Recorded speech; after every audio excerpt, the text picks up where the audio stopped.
C'est assez marrant d'ailleurs. C'est curieux parce que Beuys a dit « Tiens, pourquoi Lippens, c'est pas moi ?» Et je trouve qu'il a eu fortement raison.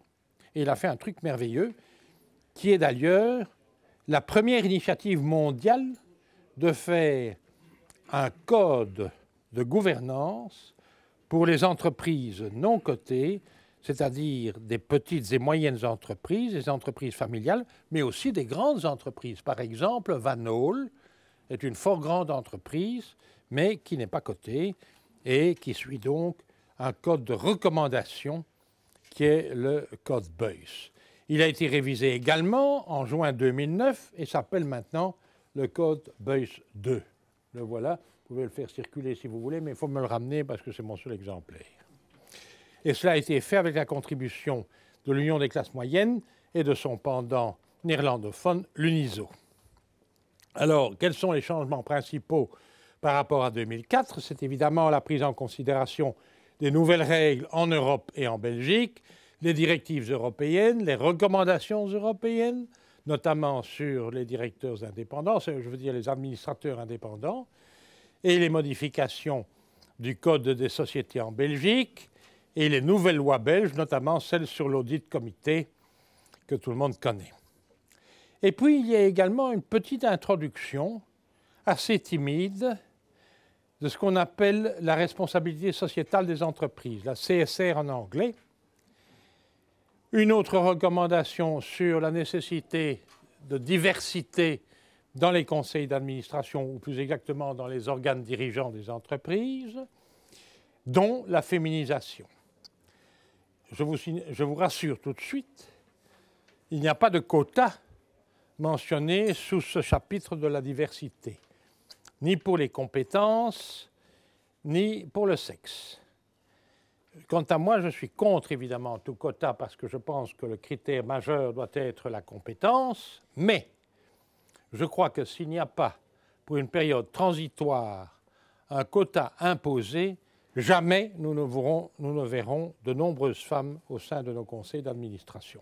Donc je crois que, qu'on le veuille ou non, on nous imposera un quota pour une période déterminée jusqu'à ce qu'on voit qu'il y ait un mouvement de diversity in gender.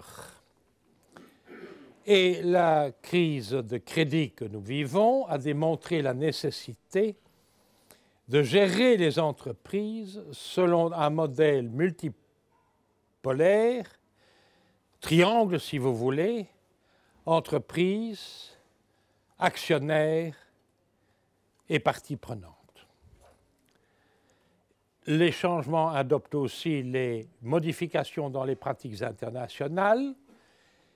On n'a pas changé le principe fondamental de comply or explain system pour les principes mêmes, les 9 principes du code, mais pour les provisions et pour les guidelines, on peut bien entendu dévier pour autant qu'on explique les raisons spécifiques qui ont justifié que ce soit la taille, que ce soit le marché, que ce soit des circonstances exceptionnelles qui ont justifié le fait qu'on ne respecte pas le code. Ce type de loi douce, le soft law, a évidemment la faveur de l'OECD et de la Commission européenne. Il devrait être traduit dans la loi belge. Il devait déjà l'être à la fin de 2009. Il n'est pas encore à ma connaissance aujourd'hui. Et l'on sait que dans cette nouvelle obligation, si elle devait paraître dans notre loi, il serait obligatoire pour les sociétés cotées de publier une déclaration, un statement sur la manière de gérer la corporate governance au sein de l'entreprise. Ça remplace l'idée d'avoir une charte sur la gouvernance d'entreprise qui était la demande du code Lippens à l'époque.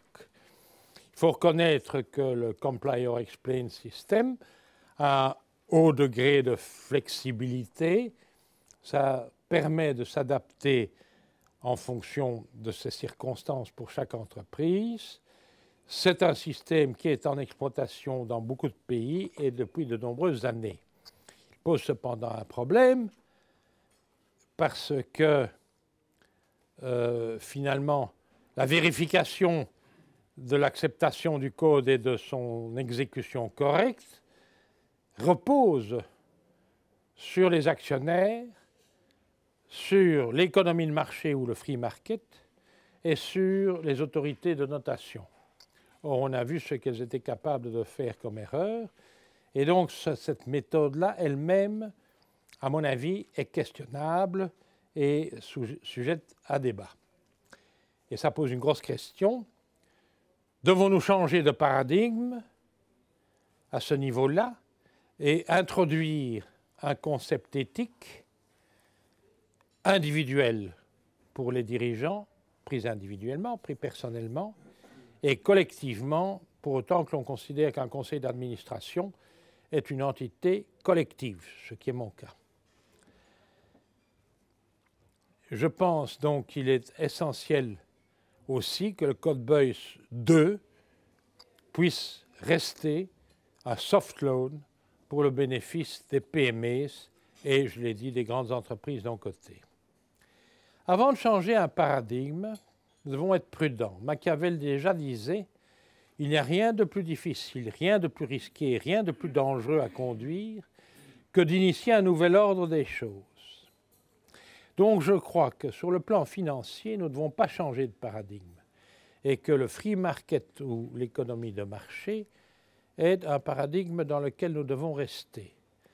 Ma thèse est pas plus d'État, mais mieux d'État. C'est-à-dire plus de régulation et de contrôle vis-à-vis de la spéculation, par exemple des organes comme la CBFA et la Banque nationale de Belgique, et moins de contraintes pour l'esprit entrepreneurial que vous représentez d'ailleurs et qui est finalement le moteur de notre économie et de notre économie sociale. Par contre, au plan du comportement, au plan de l'éthique, je pense que nous devons changer de paradigme. Paradigme de comportement.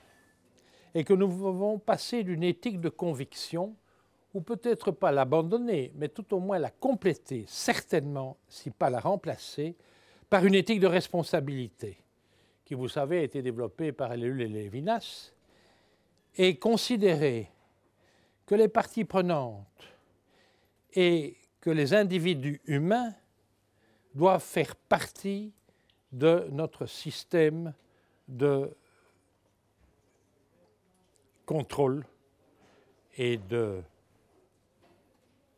gestion des entreprises.